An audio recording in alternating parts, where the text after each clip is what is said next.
إن الحمد لله نحمده ونستعينه ونستغفره ونعوذ بالله من شرور أنفسنا ومن سيئات أعمالنا من يهده الله فلا مضل له ومن يضلل فلا هادي له وأشهد أن لا إله إلا الله وحده لا شريك له وأشهد أن محمدا عبده ورسوله صلى الله عليه وسلم يا أيها الذين آمنوا اتقوا الله حق تقاته ولا تموتن إلا وأنتم مسلمون يا أيها الناس اتقوا ربكم الذي خلقكم من نفس واحدة وخلق منها زوجها وبث منهما رجالا كثيرا ونساء واتقوا الله الذي تساءلون به والأرحام إن الله كان عليكم رقيبا يا أيها الذين آمنوا اتقوا الله وقولوا قولا سديدا يصلح لكم أعمالكم ويغفر لكم ذنوبكم ومن يطع الله ورسوله فقد فاز فوزا عظيما أما بعد فإن خير الحديث كتاب الله وخير الهدي هدي محمد صلى الله عليه وسلم وشر الأمور محدثاتها وكل محدثة بدعة وكل بدعة ضلالة وكل ضلالة في النار أما بعد فمرحبا بكم جميعا bienvenue mes frères mes sœurs dans cet humble petit cours qui Inch'Allah Ta'ala va porter sur le mois de Ramadan.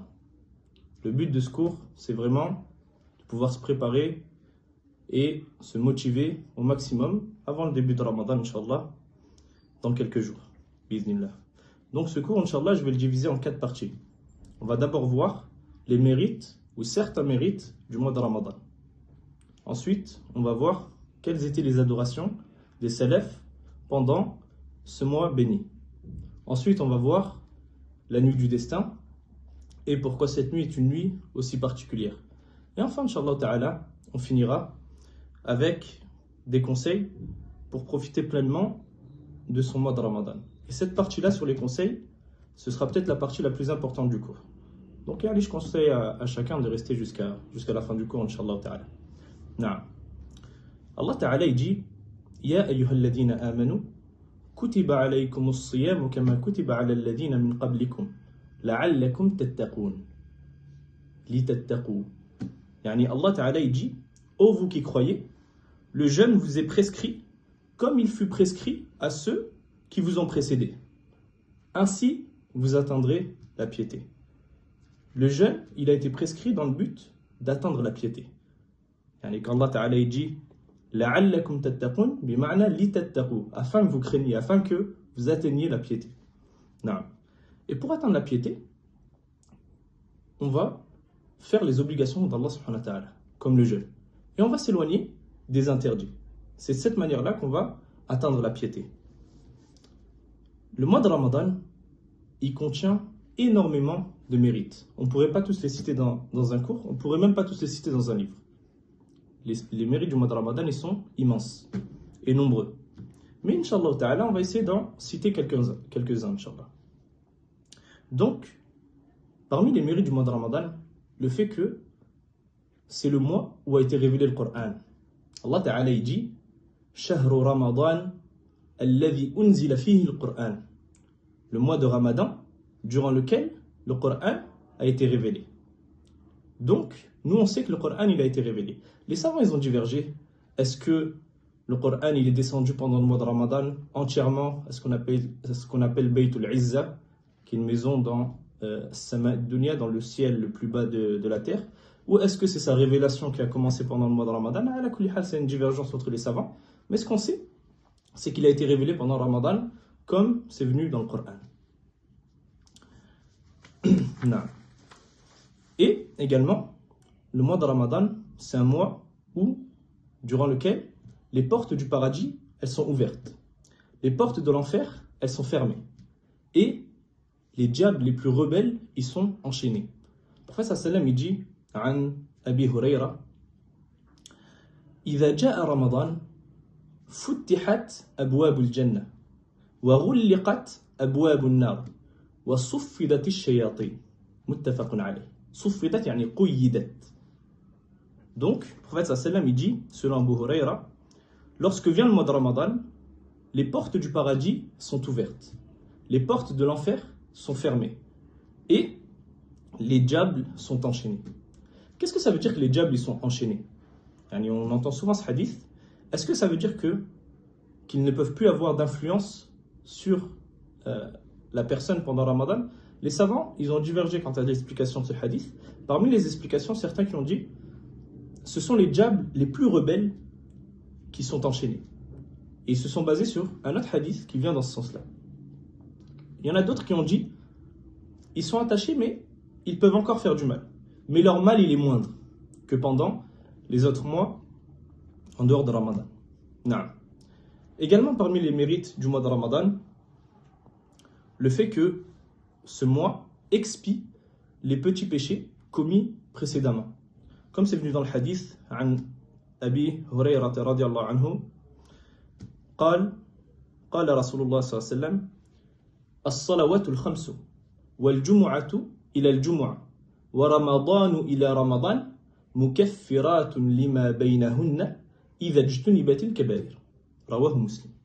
Donc, selon Abu Huraira, le prophète sallallahu alayhi wa sallam dit les 5 prières obligatoires, le vendredi jusqu'au suivant, et le mois de Ramadan jusqu'à celui qui le suit, sont des actions qui expient les péchés commis entre elles, tant que l'on évite les grands péchés. Pourquoi tant que l'on évite les grands péchés? Parce que, comme ils disent les savants, les grands péchés, pour qu'ils soient pardonnés, il faut absolument quoi? At-tawbah. Il faut absolument que tu te repentes. Toutes ces actions-là qu'on voit dans les hadiths, par exemple le fait de jeûner le jour d'Ashura, ça expie les péchés passés d'une année et les péchés de l'année suivante, le fait de jeûner le 10e jour de Muharram, etc. Tout ça, ça concerne les petits péchés. Ça ne concerne pas les grands péchés. Les grands péchés, pour qu'ils soient pardonnés, il faut absolument se repentir. Non. Également, durant le mois de Ramadan, Allah Azza wa Jal, chaque jour et chaque nuit, il a franchi des gens de l'enfer. Des gens qui étaient destinés à rentrer en enfer, parmi les musulmans, c'est-à-dire à rentrer un temps en enfer avant de rentrer éternellement au paradis. Allah Azza wa Jal, il va les affranchir de l'enfer. Le prophète sallallahu alayhi wa sallam, il dit عن أبي سعيد الخدري قال إن لله تبارك وتعالى عتقاء في كل يوم وليلة يعني في رمضان رواه البزار وقال الألباني صحيح لغيره.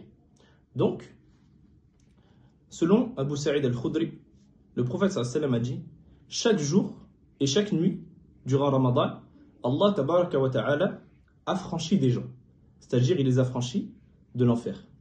Qu'est-ce que ça veut dire qu'il les a franchis de l'enfer? Ça veut dire qu'il y a des gens qui vont venir Yawm al-Qiyamah avec plus de péchés que de bonnes actions. Et comme vous savez, le musulman qui arrive Yawm al-Qiyamah qui a plus de péchés que de bonnes actions, soit Allah Azza wa Jal il décide de lui pardonner et de le faire rentrer tout de suite au paradis, soit il va le châtier afin de le purifier de ses péchés et ensuite il le fera rentrer éternellement au paradis. Durant chaque nuit et chaque jour de Ramadan, Allah Azza wa Jal il va affranchir des gens de l'enfer.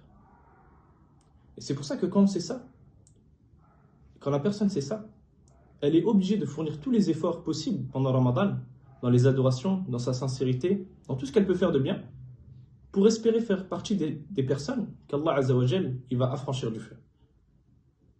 Non. Il faut comprendre c'est quoi le feu. Et quand on dit le feu de l'enfer il est plus chaud que le feu de la dunya, de 69 degrés.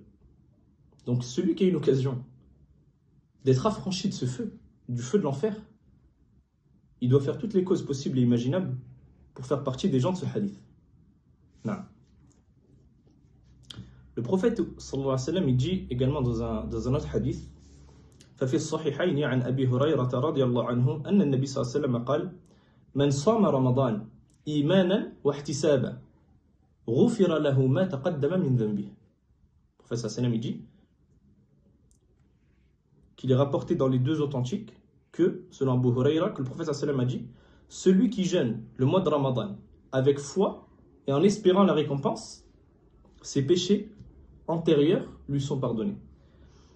Cheikh Adil Sayyid, il dit dans son livre Daliluka ila rida ar-Rahman fi shahri Ramadan. Vous connaissez Cheikh Adil Sayyid? C'est qui Cheikh Adil Sayyid? C'est celui qui est en Égypte. Non. C'est Cheikh de qui? Sur Walid. Non. Cheikh Adil Sayyid, c'est un des savants d'Égypte. C'est un des chouïrs d'Égypte en tout cas. Non. Hafidhullah.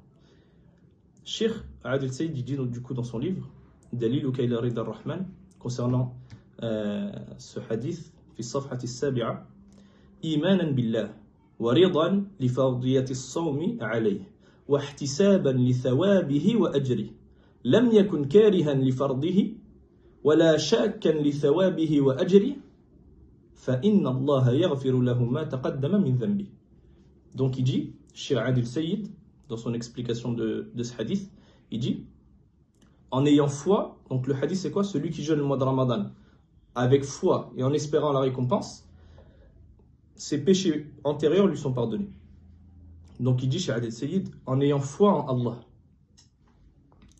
en agréant l'obligation du jeûne, en reconnaissant que le jeûne c'est quelque chose d'obligatoire, et en espérant la récompense d'Allah, sans détester l'obligation du jeûne, tu le fais pas de manière forcée, mais c'est une adoration que tu détestes.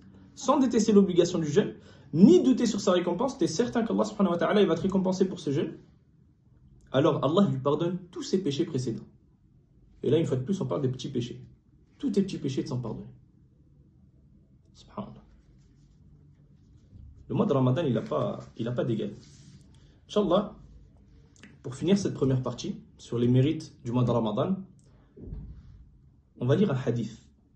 Il est un petit peu long, mais c'est un hadith qui va vraiment vous montrer c'est quoi la valeur du jeûne, c'est quoi la valeur du mois de Ramadan auprès d'Allah subhanahu wa ta'ala.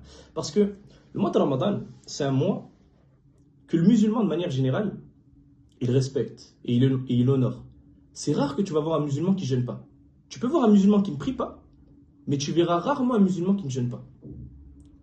Le problème, c'est que, alhamdulillah, ça c'est une chose qui est respectée de la grande partie des musulmans.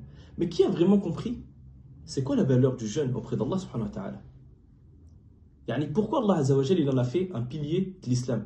Quand le prophète sallam il dit Buni al-Islam ala khams. Et parmi eux, Sawm Ramadan. Le jeûne. Le prophète sallam il a dit l'islam a été basé sur 5, c'est-à-dire 5 piliers. Et parmi ces 5 piliers, le jeûne du mois de Ramadan. Comment ça se fait? C'est quoi cette valeur que ce mois a auprès d'Allah subhanahu wa ta'ala? On va lire un hadith qui va nous éclairer sur ça. Il est un petit peu long, je le lis en arabe, et ensuite je lirai la traduction, inshallah ta'ala. Donc, عن طلحة ابن عبيد الله أن رجلين من بلي اسم قبيلة أن رجلين من بلي قدما على رسول الله صلى الله عليه وسلم وكان إسلامهما جميعا فكان أحدهما أشد اجتهادا من الآخر فغزا المجتهد منهما فاستشهد ثم مكث الآخر بعده سنة ثم توفي. قال طلحة فرأيت في المنام بين أنا عند باب الجنة إذا أنا بهما أنا معهما أمام باب الجنة فخرج خارج من الجنة فأذن للذي توفي الآخر منهما ثم خرج فأذن للذي استشهد الذي استشهد دخل الجنة أخيرا ثم رجع إلي فقال ارجع فإنك لم يأن لك بعد ما جاء وقتك فأصبح طلحة يحدث به الناس فعجبوا لذلك فبلغ ذلك رسول الله صلى الله عليه وسلم وحدثوه الحديث قصوه القصة فقال من أي ذلك تعجبون لماذا تتعجبون فقالوا يا رسول الله هذا كان أشد الرجلين اجتهادا ثم استشهد مات شهيدا ودخل هذا الآخر الجنة قبله فقال رسول الله صلى الله عليه وسلم أليس قد مكث هذا بعده سنة قالوا بلى قال وأدرك رمضان فصام وصلى كذا وكذا من سجدة في السنة قالوا بلى قال رسول الله صلى الله عليه وسلم فما بينهما أبعد مما بين السماء والأرض رواه ابن ماجه. Subhanallah. On va lire le hadith en français, Inch'Allah. Donc, selon Talha ibn Ubaydillah, il dit, 2 hommes de la tribu de Bali vinrent auprès du prophète sallallahu alayhi wa sallam et entrèrent dans l'islam au même moment. L'un des deux était plus assidu dans les adorations que l'autre. Le plus assidu combattit dans le sentier d'Allah subhanahu wa ta'ala et mourut martyr, alors que l'autre vécut 1 année de plus, ou vécut après lui 1 année, puis mourut. Talha c'est un compagnon du prophète sallallahu alayhi wa sallam. Talha dit, je vis en rêve les 2 hommes alors que nous étions devant la porte du paradis. Quelqu'un sortit du paradis et autorisa à celui qui décéda en dernier à y entrer. Puis, il sortit de nouveau et autorisa celui qui était mort martyr. Puis il revint auprès de moi et dit, repars, ton heure n'est pas encore arrivée. Puis au matin, Talha raconta son rêve aux gens, qui s'étonnèrent, jusqu'à ce que cela parvienne au messager d'Allah, sallallahu alayhi wa sallam. Ils lui racontèrent donc l'histoire. Le messager d'Allah, sallallahu alayhi wa sallam, dit, qu'est-ce qui vous étonne? Qu'est-ce qui vous étonne dans cette histoire? Ils dirent, ô messager d'Allah, celui-ci, c'est-à-dire le dernier à être rentré au paradis, était le plus assidu des 2 dans les adorations. Puis, il mourut en martyr. Et on sait que le martyr, ça a un rang auprès d'Allah Azza wa Jal très élevé. Et celui-là, qui mourut en dernier, donc qui mourut 1 année après, entra au paradis avant lui. Ce à quoi répondit le prophète sallallahu alayhi wa sallam, celui-là n'a-t-il pas vécu 1 année de plus? Ils dirent si. Le messager d'Allah sallallahu alayhi wa sallam a dit, n'a-t-il pas atteint le mois de Ramadan, il a jeûné, et il a prié tant et tant de prières durant l'année? Ils dirent si. Et écoutez, c'est là, tout ce hadith c'était pour cette phrase. Le messager d'Allah sallallahu alayhi wa sallam dit alors, ce qu'il y a entre eux, c'est-à-dire comme degré au paradis par la cause de leurs bonnes actions, ce qu'il y a entre eux est plus grand que la distance entre le ciel et la terre. Allahu Akbar.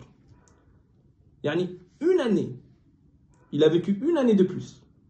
Donc il a jeûné 1 Ramadan en plus. Et il a prié 1 année en plus. Ça lui a valu d'avoir un degré au paradis plus élevé que celui qui est mort fi sabilillah et qui était plus assidu dans les adorations. La distance entre eux est plus grande que la distance entre les cieux et la terre. Et quand on lit ce hadith, on comprend c'est quoi Ramadan auprès d'Allah Azza wa Jal. Parce que naam, on jeûne ce mois, on va à la mosquée, mais est-ce qu'on ressent vraiment c'est quoi ce mois auprès d'Allah subhanahu wa ta'ala? Qu'est-ce qu'Allah Azza wa Jal a donné comme importance à ce mois, comme récompense à ce mois? Et ce hadith, il nous permet de comprendre c'est quoi cette valeur qu'a le mois de Ramadan auprès d'Allah subhanahu wa ta'ala. Et on comprend aussi de ce hadith la valeur de la prière. On comprend la valeur de Ramadan et la valeur de la prière. Parce que le prophète sallam il a dit, et il a prié tant et tant de prières durant l'année. Non. Ensuite, on va voir quelles étaient les adorations que faisaient les salafs, les pieux prédécesseurs, pendant ce mois. Inch'Allah ta'ala. Et ce, pour 2 raisons. La première, pour les imiter, parce que ce sont eux les pieux prédécesseurs. Et la deuxième, pour nous motiver à faire plus que ce qu'on fait déjà.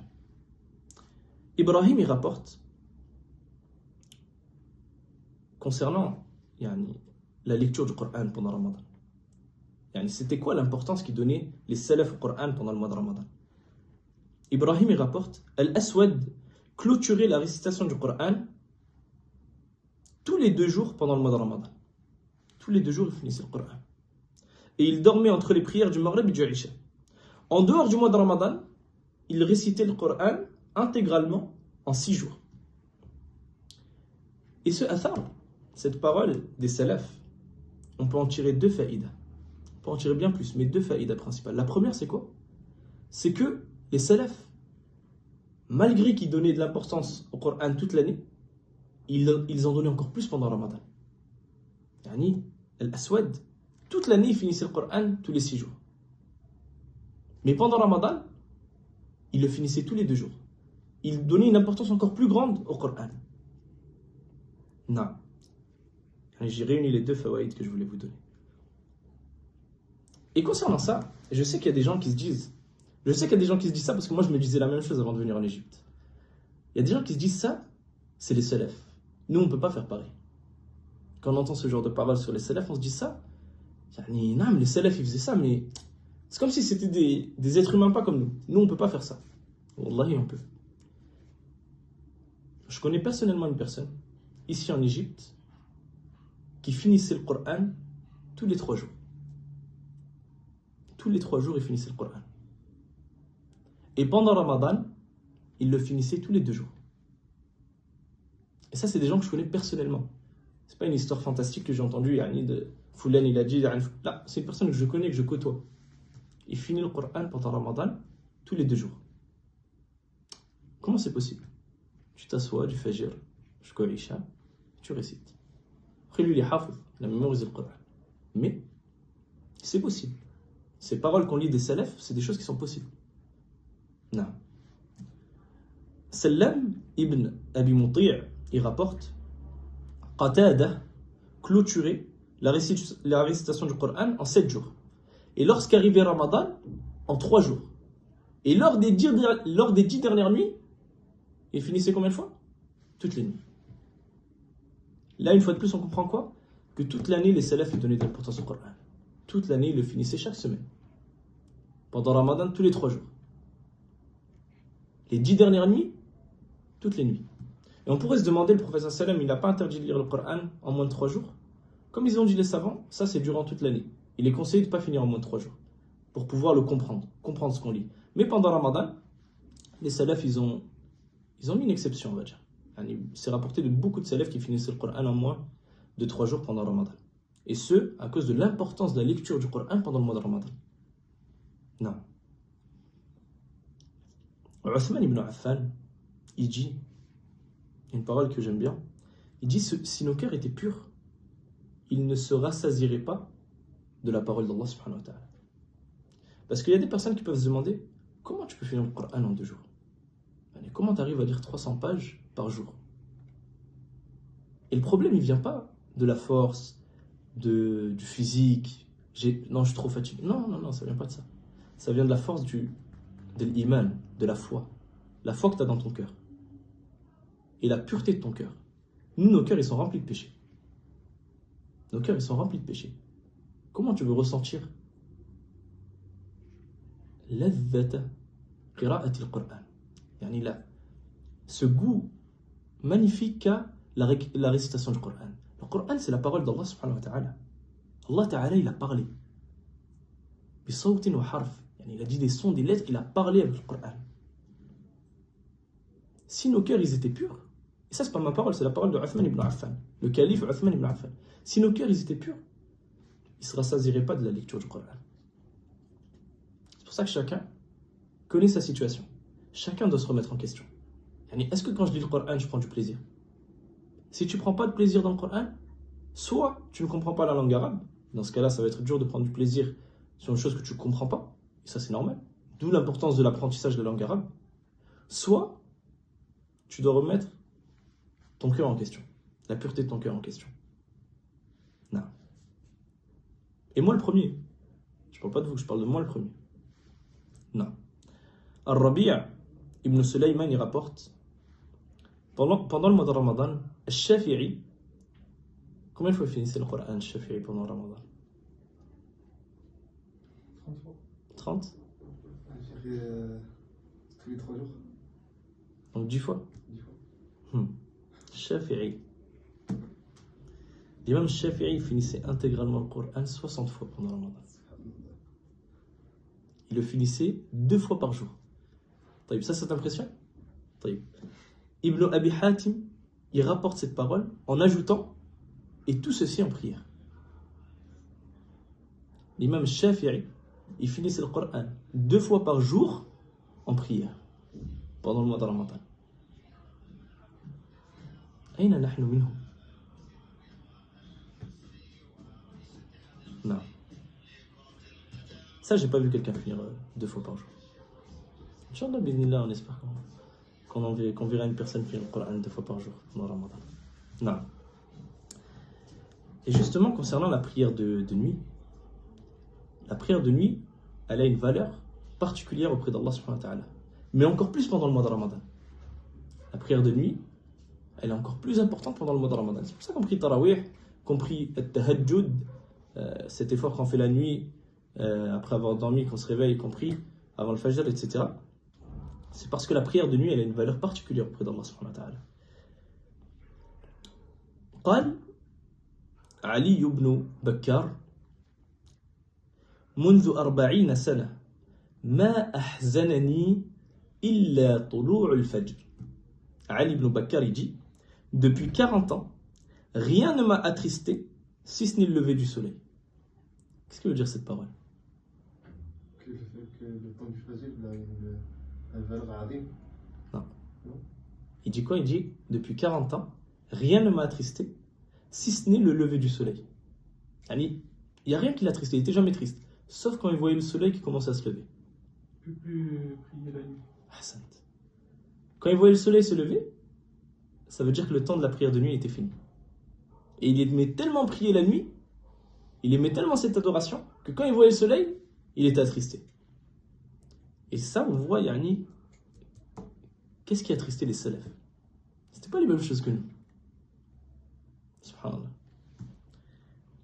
قال ابن عيينة سمعت عبد الكريم يقول كان طلق اسم رجل كان طلق لا يركع إذا افتتح سورة البقرة حتى يبلغ العنكبوت وكان يقول أشتهي أن أقوم حتى يشتكي صلبي. Donc Ibn Uyayna dit, j'ai entendu Abdel Karim dire, Talq Ibn Habib, Talq ne s'inclinait pas après avoir commencé Surat al-Baqarah jusqu'à atteindre Al-Ankabut. Et il disait, j'aime prier, je désire, ici dans le sens j'aime prier jusqu'à ce que se plaigne mon dos. Taïb.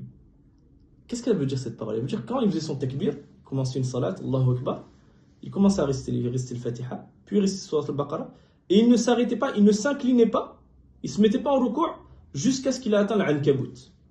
Qui peut me dire il y a combien de juz ou de hizb ou de pages entre le Baqarah et Surat al-Ankabut? À peu près. Hein. Il doit y avoir dans les 40 juz, non? 40 hizb, tu veux dire? Hizb. Exactement.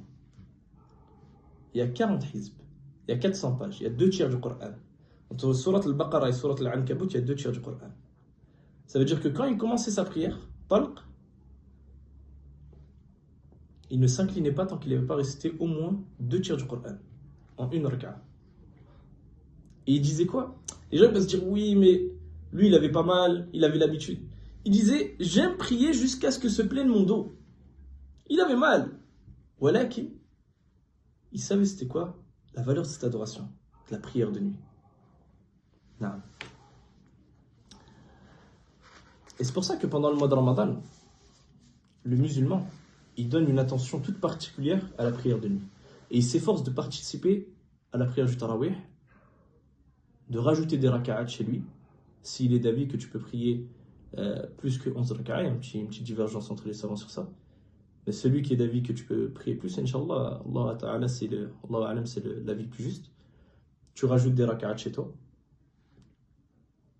Et tu profites de ton mois de Ramadan pour passer une grande partie de la nuit en prière. Et ça, c'est une valeur azim auprès d'Allah. Une immense valeur auprès d'Allah subhanahu wa ta'ala. Non. Le prophète sallam, il dit, concernant le fait de prier justement avec l'imam et de prier avec l'imam jusqu'à la fin. Il dit, Inna ar-rajula idha salla ma'a al-imami hatta yansarif kutiba lahu baqiyatu laylatihi. Rawahu Ahmad wa ghayrihi wa sahahu al-Albani. Donc il dit, le prophète sallam, il dit, certes celui qui prie avec l'imam jusqu'à ce qu'il s'en aille, il lui est écrit la récompense de la nuit complète. Pourquoi le prophète sallam il a dit cette parole? Le prophète sallam il avait prié une nuit avec les compagnons et il n'a pas prié la nuit complète, il a prié une partie de la nuit. Et ensuite ils sont rentrés chez eux. Et la nuit d'après, ou une autre nuit pendant le Ramadan, il a reprié une fois de plus, pas la nuit complète. Et les compagnons lui ont dit, est-ce qu'on prierait pas toute la nuit? Et les compagnons voulaient la récompense de la prière toute la nuit. Il lui a dit, est-ce qu'on prierait pas jusqu'à la fin de la nuit? Et c'est là que le prophète sallam il a dit, celui qui prie avec l'imam jusqu'à ce qu'il s'en aille, il lui est écrit, il lui est compté la récompense de la prière de nuit, de toute la nuit complète. Et ça justement, il y a une erreur que je vois chaque année pendant le Tarawih et que je voulais bi'idhnillah corriger. Tu vois des frères, peut-être des sœurs aussi, mais moi je parle du côté des frères, qui souhaitent prier plus que ce que l'imam prie. Les 11 raka'at que l'imam prie, lui, il veut faire encore plus. Il se dit, je vais rentrer chez moi et je vais rajouter des raka'at. C'est une bonne chose ou c'est pas une bonne chose? C'est une bonne chose. C'est une très bonne chose même. Voilà qu'il fait une erreur. C'est quoi cette erreur? C'est que il se dit, je vais prier le witr à la maison. Je vais pas prier le witr avec l'imam. Comme ça, je finis mes prières de nuit avec le witr. Donc ça, c'est une bonne chose aussi. Mais du coup, qu'est-ce qu'il fait? La dernière raka'a, quand l'imam il va prier et qu'il va prier le witr, il se lève et il s'en va. Et les savants, ils ont dit, s'il ne prie pas cette raka'a avec l'imam, il n'a pas prié jusqu'à ce que l'imam s'en aille. C'est-à-dire jusqu'à ce que l'imam termine.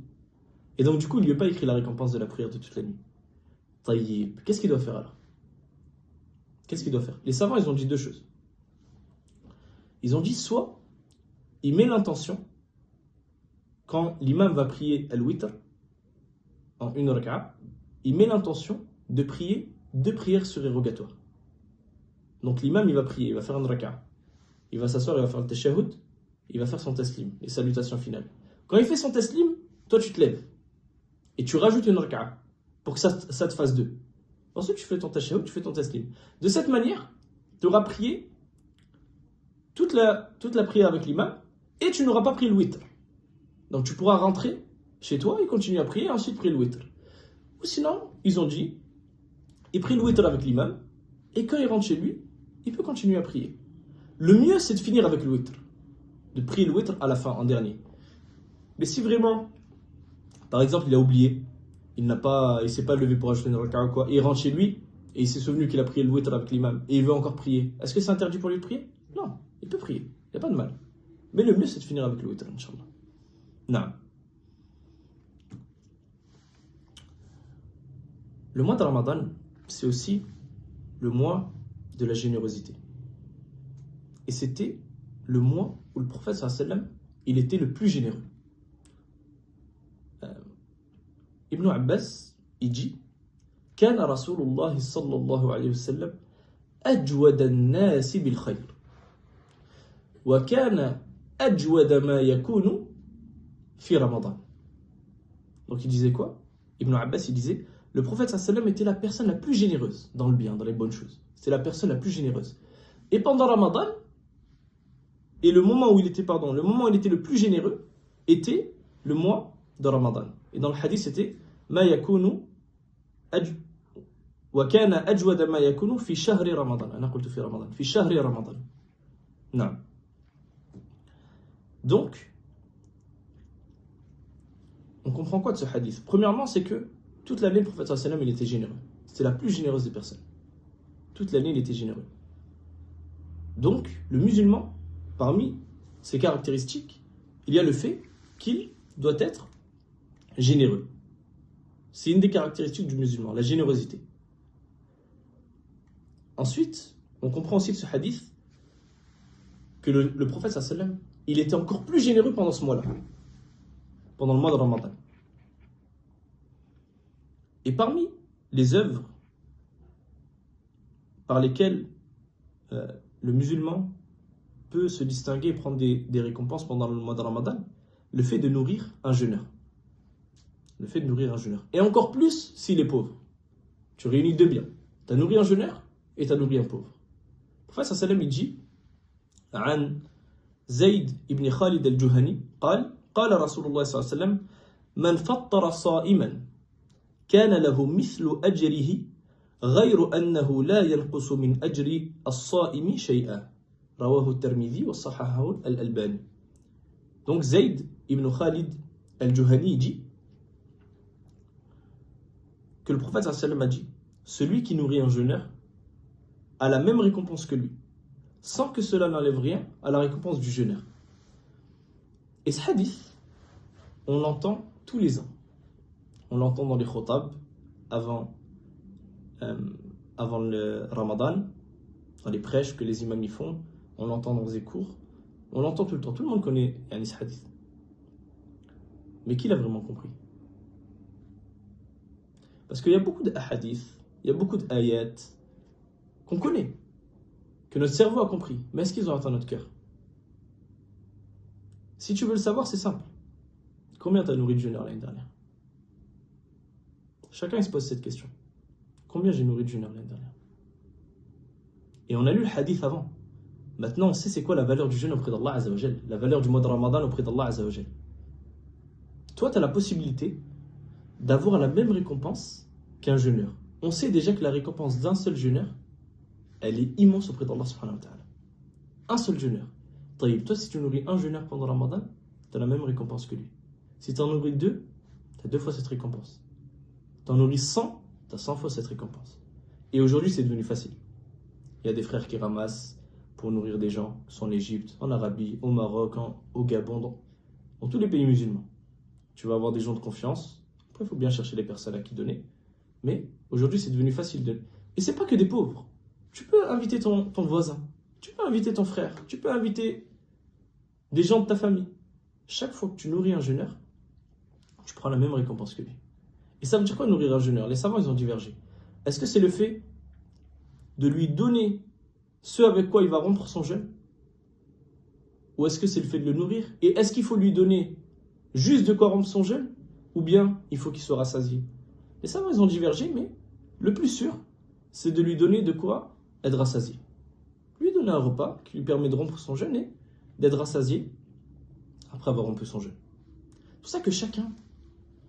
Moi, je ne fais pas ce cours pour vous rapporter des hadiths que vous connaissez déjà, pour vous rapporter des ayats que vous connaissez déjà. Moi, je vous fais ce petit cours pour que ces ayats et ces hadiths, ils rentrent dans votre cœur. Et qu'après les avoir entendus, vous ne soyez pas la même personne qu'avant les avoir entendus. Qu'après les avoir entendus, chacun il se remette en question. Taïb, qu'est-ce que je vais faire pour Allah pendant ce mois de Ramadan? Qu'est-ce que je vais avancer pour Allah pendant ce mois de Ramadan? Qu'est-ce que j'ai fait l'année dernière? Quel manquement j'ai eu l'année dernière? Et qu'est-ce que je vais pouvoir corriger cette année? Et chacun doit avoir une intention sincère. Et une ferme intention. Ce qui est demandé, c'est pas de venir assister à un cours, écouter avec cette oreille, que ça ressorte de celle-là, et rester dans la même situation que celle qu'on était avant le cours. Si tu es comme ça, tu n'as pas profité du cours. Le cours, il t'a servi, on va pas dire qu'il t'a servi à rien, tu as pris la récompense du cours. Mais il n'a pas eu d'effet sur toi. Nous, c'est pas ce qu'on veut. Nous, ce qu'on veut, c'est que quand on sort d'un cours, je parle de ce cours, mais de n'importe quel cours de manière générale, on veut que notre cœur, il absorbe ces fawaïd, ces paroles bénéfiques que la personne nous a enseignées, ou nous a rappelées si on les connaissait déjà, et qu'on les mette en application. L'imam al-Baghdadi, il a un livre qui s'appelle Iqtida'ul ilm al-amal. Yani, la science, elle implique la mise en pratique. Celui qui a une science et qui ne la met pas en pratique, il n'a en rien profité de cette science. Au contraire, il se peut qu'elle se retrouve contre lui le jour du jugement. Non. Donc, chacun il connaît sa situation et chacun il fait en fonction de ses moyens. Tu peux nourrir un jeûneur, c'est bien, 2 c'est bien, 100 c'est bien, 1000, en fonction de tes moyens. Chacun il fait ce qu'il peut. Non. Également, dans ce mois, c'est l'occasion de faire des aumônes. Et comme on a dit, c'est le mois où le prophète sallallahu alayhi wa sallam, il était le plus généreux. Donc c'est l'occasion de faire des aumônes. Même si c'est quelque chose de basit, yani pas grand chose. Allah Ta'ala il dit dans le Coran وَمَنْ قُدِرَ عَلَيْهِ رِزْقُهُ فَلْيُنْفِقْ مِمَّا آتَاهُ اللَّهُ. Et celui dont la subsistance a été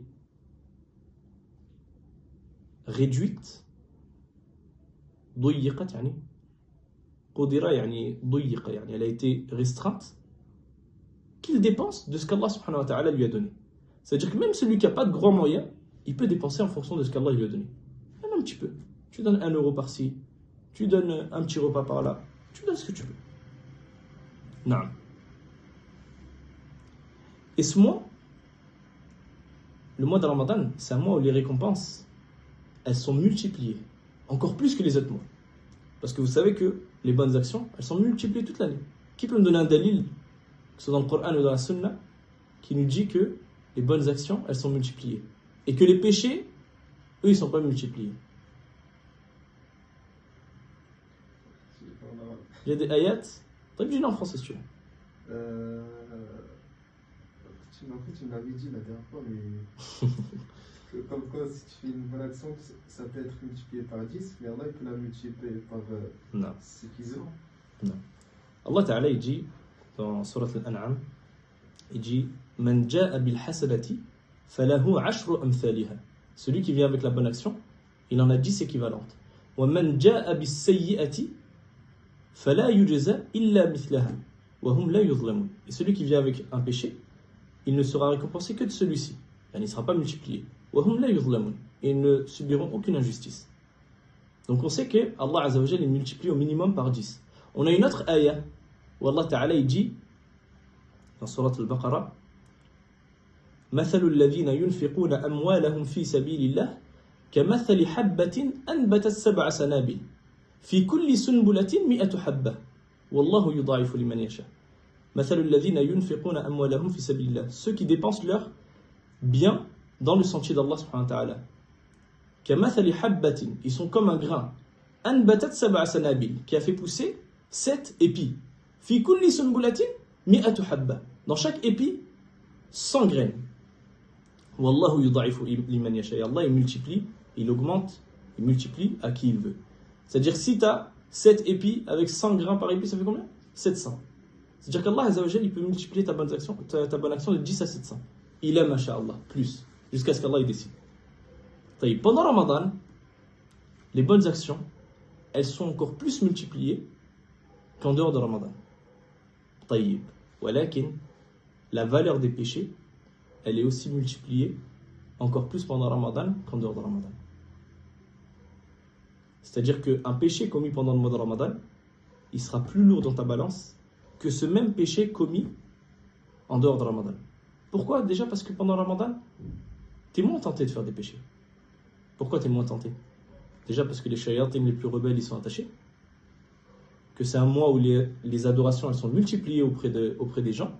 Ou c'est un mois où tu vas souvent à la mosquée. C'est un mois où tu jeûnes. Donc le jeûne en lui-même, il t'éloigne des péchés, etc., etc. Donc si tu commets un péché pendant ce mois-là, tu as encore moins d'excuses que pendant les autres mois. Donc ton péché, il va être plus grave. Sa valeur, elle va être plus grande. Dans la balance, il va être plus lourd que pendant les autres mois. C'est pour ça qu'il est primordial pour le musulman de s'efforcer à faire le maximum de bonnes actions pendant le Ramadan. Il ne faut pas que ce soit juste des mots qu'on dit. Non, il faut que ce soit des œuvres. Il faut que ce soit des choses qu'on fasse. Qu'on dit cette année pendant Ramadan, ce ne sera pas le même Ramadan que l'année dernière. Peut-être que c'est mon dernier Ramadan. Peut-être que je finirai même pas le mois de Ramadan. Peut-être que je ne vais même pas l'atteindre. Allahumma ballighna Ramadan. Donc, il est demandé à chaque musulman de fournir un grand effort pour multiplier les bienfaits pendant Ramadan et faire toutes les causes pour se préserver des péchés pendant Ramadan. Et ça, on va le voir après, Inch'Allah. Non.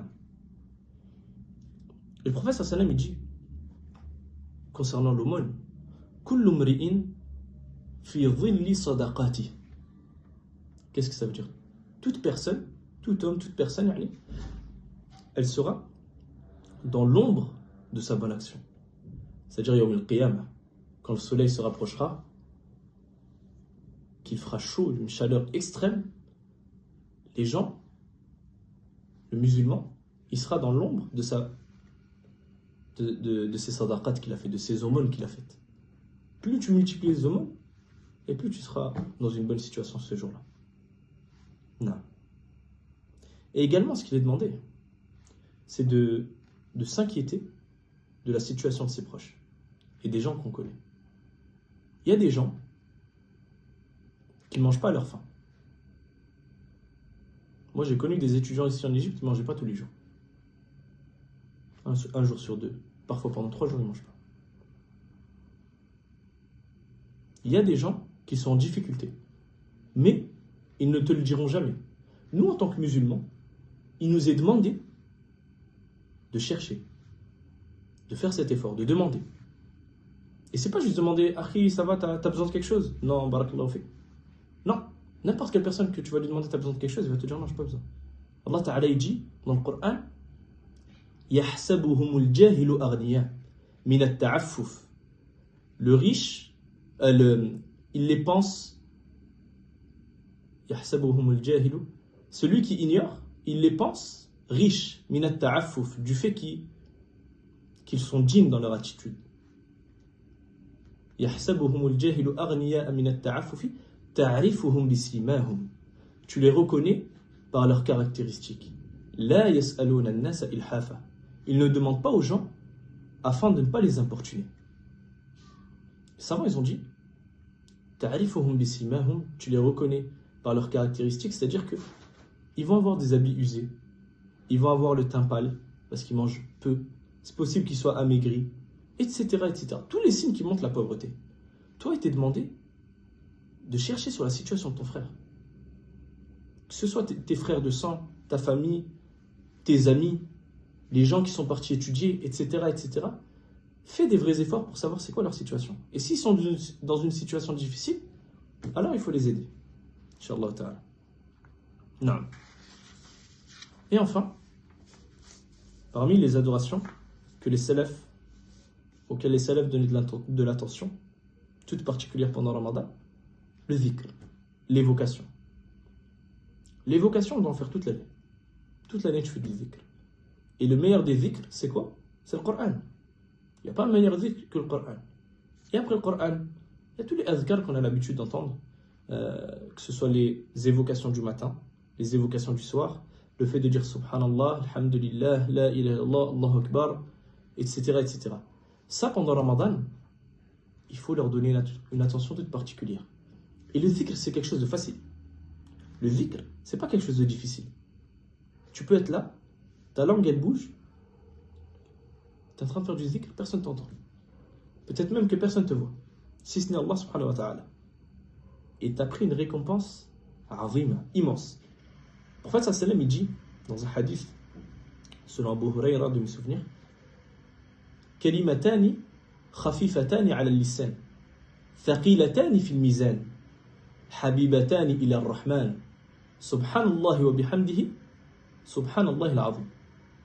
Il dit 2 paroles légères sur la langue, lourdes dans la balance. Aimées dans le Rahman, aimées d'Allah subhanahu wa ta'ala. Subhanallah wa bihamdihi, subhanallah al-azim.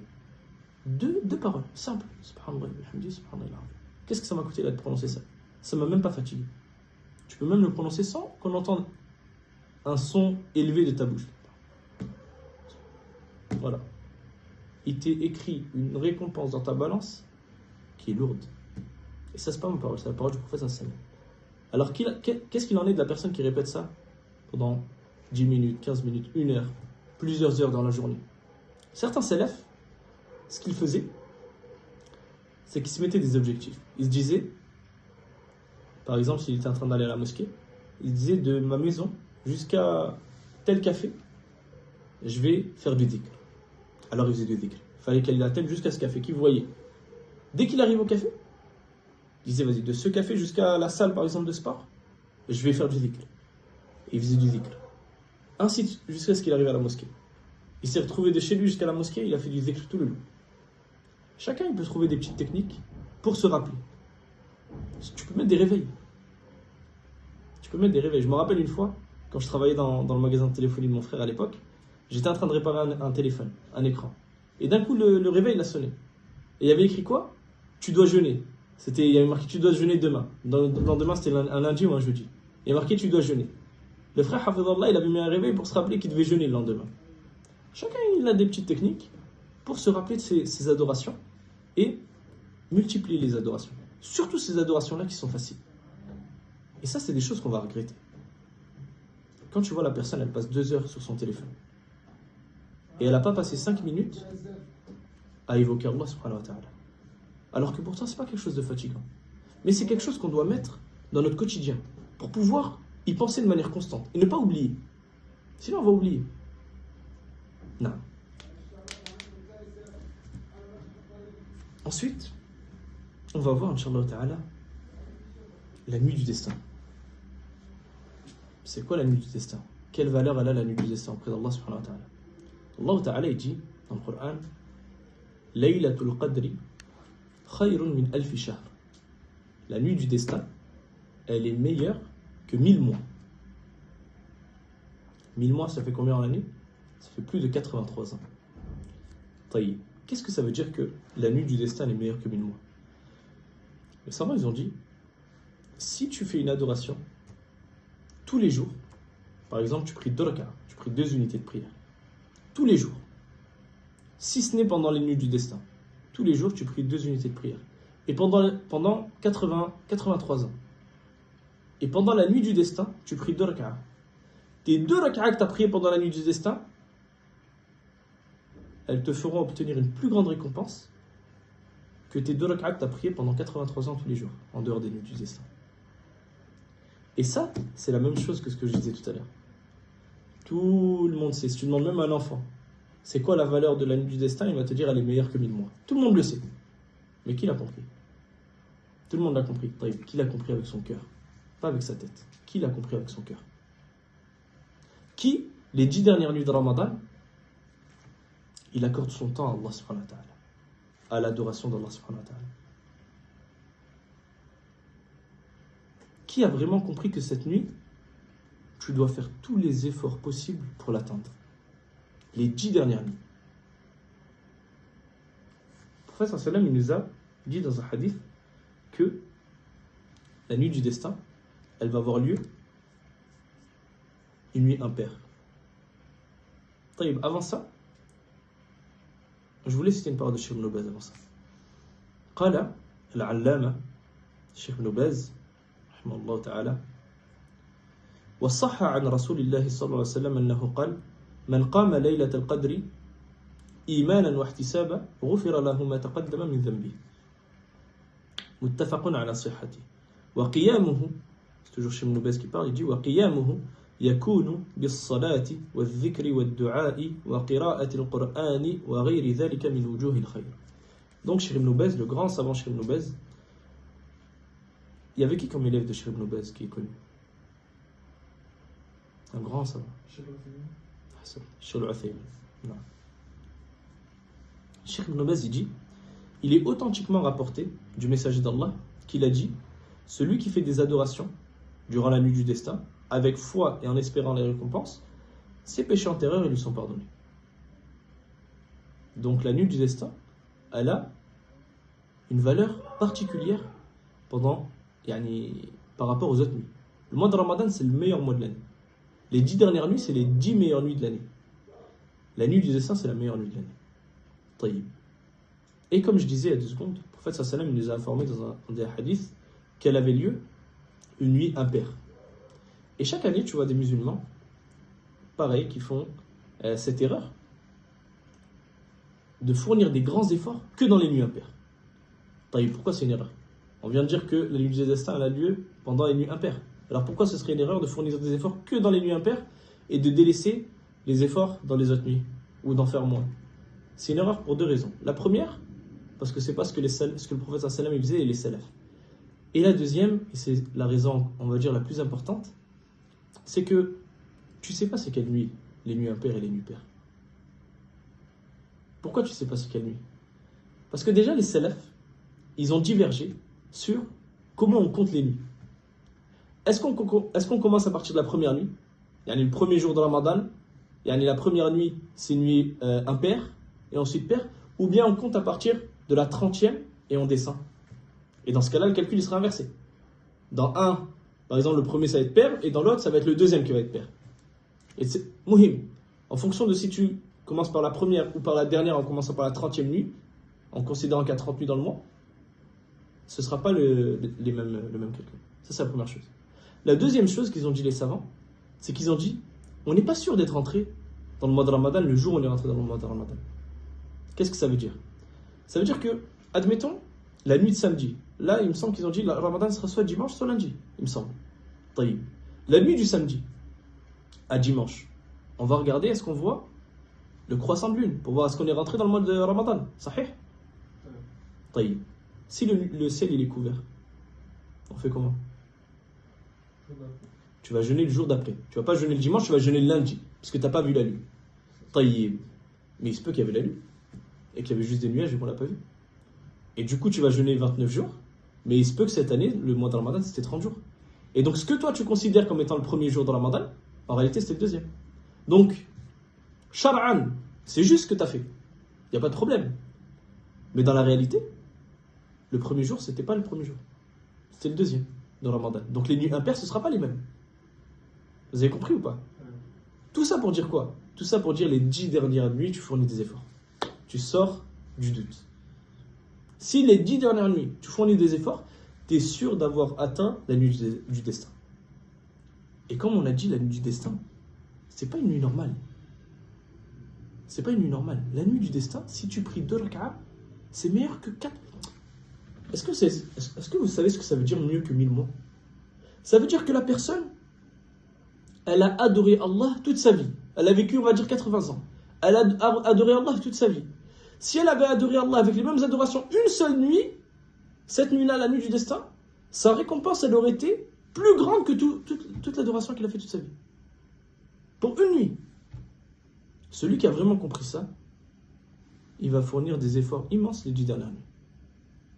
Et il va en aucun cas prendre le risque de rater cette nuit. Et c'est pour ça, comme on disait tout à l'heure, un salaf, il finissait le Coran toutes les nuits, les 10 dernières nuits. Comme ça, il est sûr que la nuit de Laylatul Qadr, il a récité le Coran en entier. Subhanallah. Et c'est ça qui nous est demandé. Fournir des grands efforts pendant les 10 dernières nuits. Pas prendre ça à la légère. Pas passer ces nuits à perdre son temps. Passer toute la journée à dormir, et ensuite la nuit, on est avec des frères, on est avec des amis, on fait des choses qui sont interdites. Non. Toutes les lunes de Ramadan, on profite. Mais les 10 dernières nuits, encore plus. Et la nuit du destin, elle n'a pas un jour défini, selon l'avis le plus authentique des savants, elle n'a pas un jour défini et elle reste toujours à cette date-là. Les savants, ils ont dit la nuit du destin, il se peut que cette année ce soit la nuit du 27, l'année d'après que ce soit la nuit du 25, l'année d'après que ce soit la nuit du 29, l'année d'après le 21, une nuit impaire. Mais pas toujours la même. Pourquoi? Parce que il a été rapporté beaucoup de hadiths où le prophète sallam il disait, dans le sens du hadith, cherchez la nuit du destin dans la nuit du 27. Cherchez la nuit du destin dans la nuit du 25, etc. etc. Les savants, ils ont dit, ce qu'on comprend de ces hadiths, c'est que elle peut se déplacer. Un jour, une année c'est à cette date-là, une année c'est à celle-là. Ala kulli hal, nous, on fait comme il faisait le prophète sallam. Il a cherché dans les 10 dernières nuits. Il profitait les 10 dernières nuits. Il fournissait d'immenses efforts les 10 dernières nuits. Non. Inch'Allah, le dernier point que je voulais qu'on voit ensemble, Inch'Allah, c'était des conseils pour profiter pleinement justement de ce mois de Ramadan. Et parmi les conseils que j'ai notés, le fait de se fixer des objectifs et de s'y tenir. Et les objectifs, en général, chaque année, la personne, le musulman, va se fixer des objectifs dans le Coran. Il va faire son tableau, c'est-à-dire pour que je finisse le Coran au moins une fois, au minimum, il faut que je lise tant tous les jours. Et ça, c'est une très bonne chose. Mais tu peux faire ça dans plus que le Coran. Tu peux faire ça dans le dhikr, comme on disait tout à l'heure, de dire par exemple tous les jours, il faut que je fasse 20 minutes de dhikr. Tu prends tes 20 minutes, tu as tes 20 minutes dans la journée, je fais du dhikr, ou dans la nuit. Tu te mets un temps pour les invocations. Tu te dis chaque nuit, dans le dernier tiers de la nuit, il faut que j'invoque Allah au moins 15 minutes par exemple. C'est des exemples, il y a chacun en fonction de sa capacité. Tu peux te mettre des objectifs dans l'aumône. C'est-à-dire tous les jours je dois faire une aumône. Même si c'est une aumône de 1 euro, de 50 centimes. Tous les jours, je fais une petite aumône. Pour que tous les jours je prends la récompense de l'aumône pendant le mois de Ramadan. Ce mois où les récompenses elles sont multipliées. Etc. etc. Le fait de se fixer des objectifs, ça aide à atteindre, à augmenter ses bonnes actions de manière générale. Et moi, il y a un truc que j'ai vu ici en Égypte, que j'ai vu que les frères y faisaient, et qui est une très bonne chose. Beaucoup de frères, ils vont à la mosquée au Asr. Et ils restent de la mosquée du Asr jusqu'à la fin du tarawih. Ils viennent avec eux, ils prennent un petit truc à manger, une feuille de brique, un petit truc léger. Ils restent, ils lisent le Coran du Asr au Maghreb. Après le Maghreb, ils mangent leur petit truc pour des dates ou quoi pour casser leur jeûne. Ils lisent le Coran jusqu'au Isha.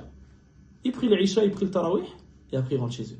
Ils sont restés du Maghreb, du Asr jusqu'au tarawih, la fin du tarawih, en adoration avec le Coran, avec les adhkar, les invocations, etc., etc. Et le fait d'être à la mosquée, et ça on va le voir ce point aussi, ça aide dans les adorations. Je parle pour les frères. Je pense pas qu'ils ouvrent les mosquées pour les sœurs à la Kulliha pendant ce temps-là. Non. Également, parmi les conseils que j'ai notés, le fait de s'éloigner des réseaux sociaux. Le fait de s'éloigner des réseaux sociaux, c'est un conseil que je donne toute l'année, mais encore plus pendant Ramadan. Pourquoi? Pour deux raisons principales. La première, c'est que c'est une grande perte de temps. Et que pendant Ramadan, on n'a pas le temps de perdre du temps. Encore moins que les autres mois. Pendant Ramadan, notre temps, ça doit être des adorations du matin au soir. Et profitez, toute la nuit, profitez de ce temps. Donc les réseaux sociaux, ça fait perdre du temps. La deuxième chose, c'est que les réseaux sociaux, on y voit beaucoup de choses haram. On y voit des gens dénudés, on y entend de la musique. Et toutes ces choses haram, elles affaiblissent ta foi.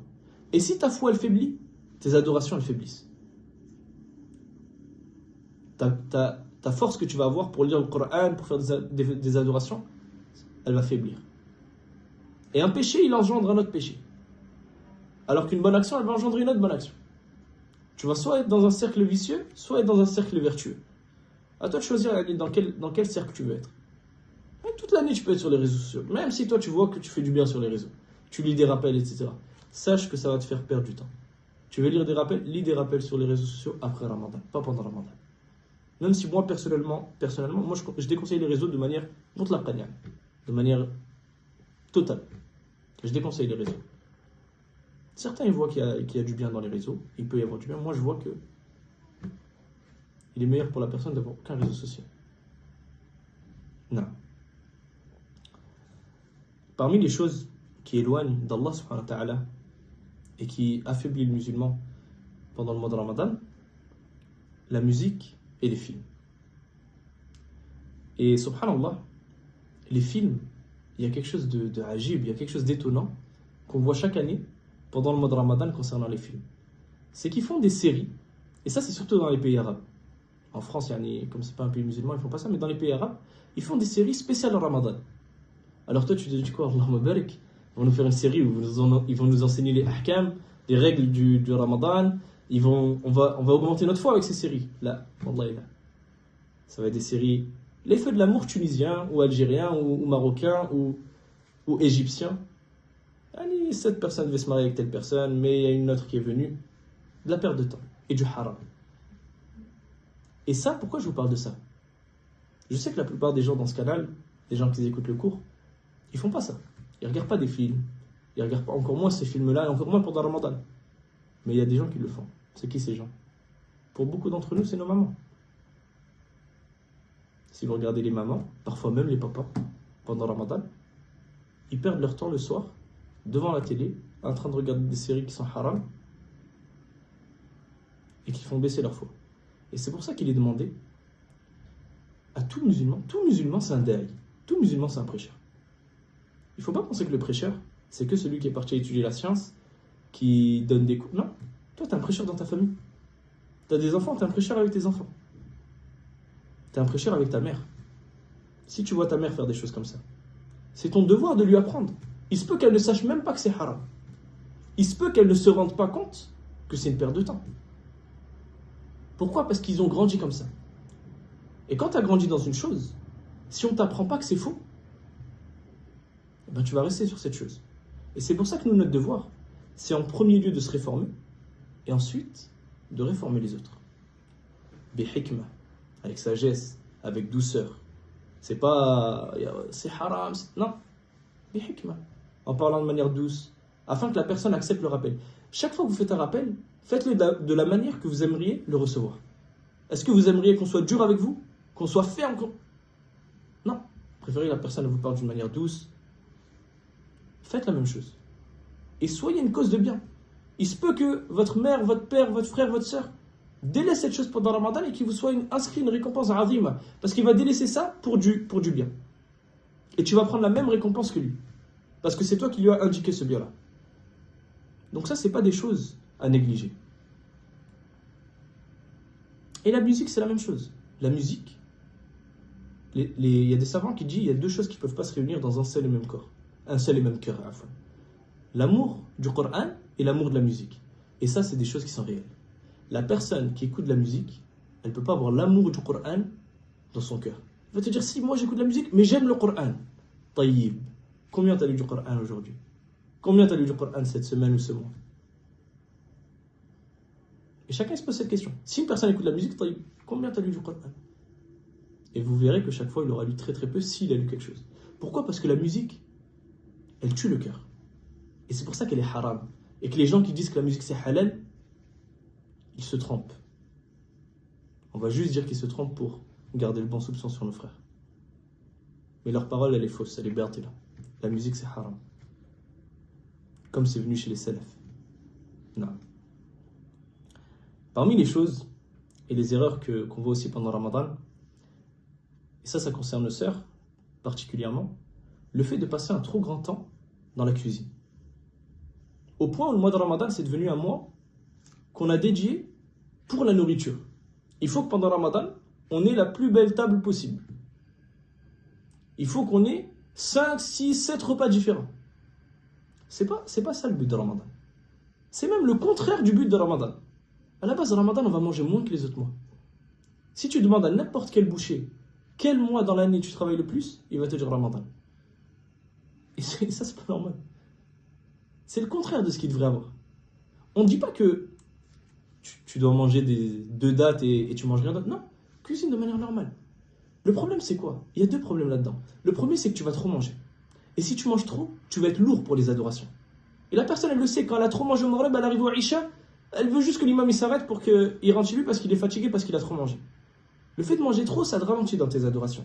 La deuxième chose, c'est que nos mamans, nos sœurs, nos femmes, on leur fait passer un temps dans la cuisine qui est bien trop grand. Quand est-ce qu'elles adorent Allah subhanahu wa ta'ala? Tu vas me dire, oui, c'est Eid, mais le fait de faire ça, si elles mettent la bonne intention, c'est une adoration. Non, mais il y a des meilleures adorations que ça. Elle doit le faire, mais un certain temps, 1 heure, 2 heures. C'est pas yani du dhuhr au Maghreb. Elles sont dans la cuisine en train de faire à manger, elles mangent entre le Maghreb et l'Isha, et il y a du Isha jusqu'à 23h, elles font la vaisselle, elles nettoient tout.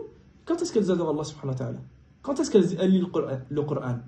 Quand est-ce qu'elles font du dhikr, de l'évocation? Quand est-ce qu'elles invoquent Allah?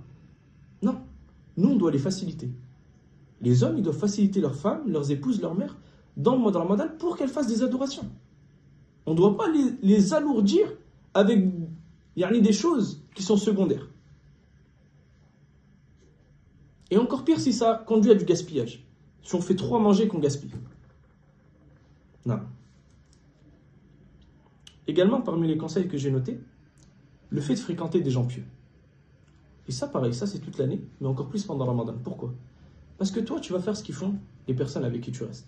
Si tu restes avec des personnes qui passent toute leur nuit à discuter, à se mettre en bas du quartier ou sur la place du village, en train de perdre du temps, en train de parler de sujets haram, à perdre leur Ramadan, tu vois beaucoup de personnes, malheureusement, toute la nuit ils restent réveillés, ensuite ils dorment toute la journée, jusqu'à un peu avant le Maghreb, ils ratent les prières, ils ne les prient pas à leur temps, et ils passent leur Ramadan comme ça. Si tu as passé ton Ramadan comme ça, tu as raté ton mois de Ramadan. Toi, reste avec des gens pieux. Reste avec des gens qui vont te tirer vers le haut. Reste avec des gens qui vont te pousser à l'adoration. Avec des gens qui vont prier la nuit, ça va te donner envie de prier. Des gens généreux qui font l'aumône. Des gens qui font du dhikr. Des gens qui te tirent vers le haut. Et eux, ils vont te tirer vers le haut. Toi, tu vas les imiter. Tu vas les tirer toi aussi vers le haut. Et ça va être un cercle vertueux. Non.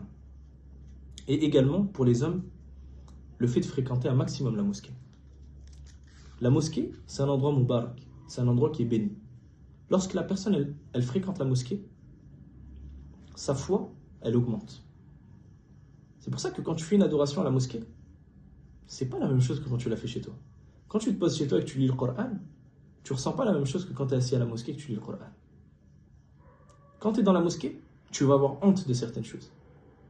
Tu vas avoir honte de faire un péché. Quand tu es chez toi, tu vas pas avoir honte de faire un péché.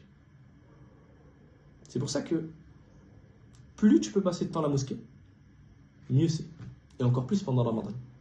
Comme je disais tout à l'heure, il y a des frères, ils restent du Asa jusqu'après l'Isha, jusqu'après le Tarawih. Tu as passé tout ce temps-là à adorer Allah subhanahu wa ta'ala, à faire rien d'autre que des adorations. Et en plus, tu vas voir les gens autour de toi qui lisent, qui ne s'arrêtent pas. Et toi, ça va te motiver à faire la même chose. Mais si tu restes chez toi dans ta chambre, un peu avec ton téléphone, un peu avec ton épouse, un peu avec tes enfants, un peu. Chaque chose, tu lui donnes son haq. Mais pas plus que son haq. Profite de ce mois pour faire des adorations. Non. Inch'Allah, pour conclure, on arrive sur la fin, Inch'Allah ta'ala. Il faut se rappeler que les salafs, les 6 mois qui précédaient le mois de Ramadan, ils demandaient à Allah subhanahu wa ta'ala de leur faire atteindre Ramadan. Ils disaient Allahumma ballighna Ramadan. Fais-nous atteindre le mois de Ramadan. Et les 6 mois qui suivaient Ramadan, ils demandaient à Allah Azza wa Jal quoi? D'accepter leur mois de Ramadan et les adorations qu'ils y ont fait. Pourquoi? Parce qu'ils connaissaient la valeur de Ramadan. Nous, on est des salafis. Le salafi, c'est celui qui suit le Coran et la Sunna selon la compréhension des salafs. Donc nous, on va imiter qui? On va imiter les salafs dans nos adorations, dans notre madhaj, dans notre aqidah, dans notre croyance, etc. Et ce mois de Ramadan, si tu l'atteins, ce sera peut-être ton dernier. Et combien de frères étaient avec nous l'année dernière? Et des frères qu'on connaissait personnellement. Et des frères qu'on fréquentait, qui ont jeûné l'année dernière. Et qui cette année ne pourront pas jeûner. Rahimahumullah. Qui te dit que toi tu ne seras pas ce frère-là l'année prochaine? Qui te dit que ce n'est pas ton dernier Ramadan? Est-ce qu'ici quelqu'un a la certitude que l'année prochaine il sera là? On n'a même pas la certitude que cette année-là on va jeûner. Allahumma ballighna Ramadan. Et quand la personne elle se souvient de ça, elle fournit des efforts considérables pendant le mois de Ramadan. Et elle ne perd pas son temps. Et elle ne fait pas des péchés qui l'éloignent de l'adoration, qui l'éloignent d'Allah subhanahu wa ta'ala. Parce qu'Allah Azza wa Jal, il te voit à tout moment. Huwa al-Basir, alladhi yaraka hina taqum, celui qui te voit quand tu te lèves. Allah Azza wa Jal, il te voit tout le temps. Et celui qui se rappelle de ça, il a honte de faire un péché. Et plus tu feras de bonnes actions, plus tu vas te rappeler d'Allah. Plus tu vas te rappeler d'Allah, plus tu vas avoir peur d'Allah. Plus tu vas avoir peur d'Allah, plus tu vas faire de bonnes actions. Et le contraire, il est valable aussi. Plus tu vas faire de péché, plus tu vas t'éloigner d'Allah. Moins tu vas penser à Allah.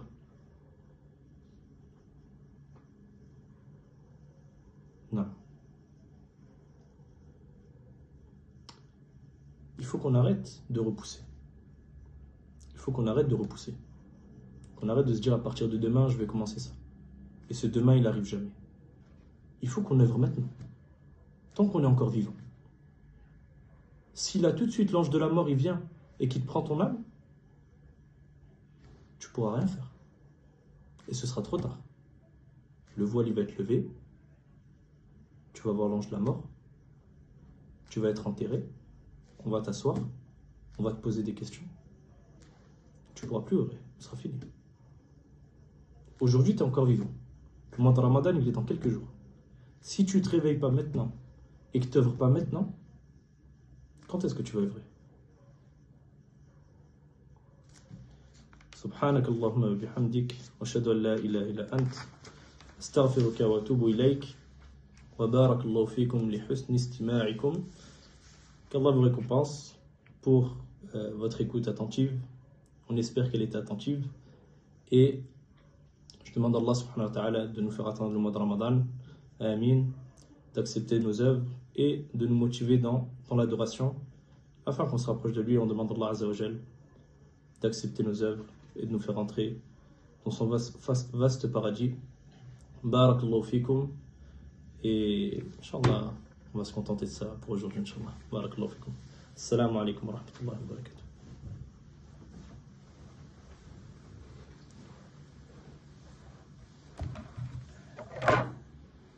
Tu peux t'en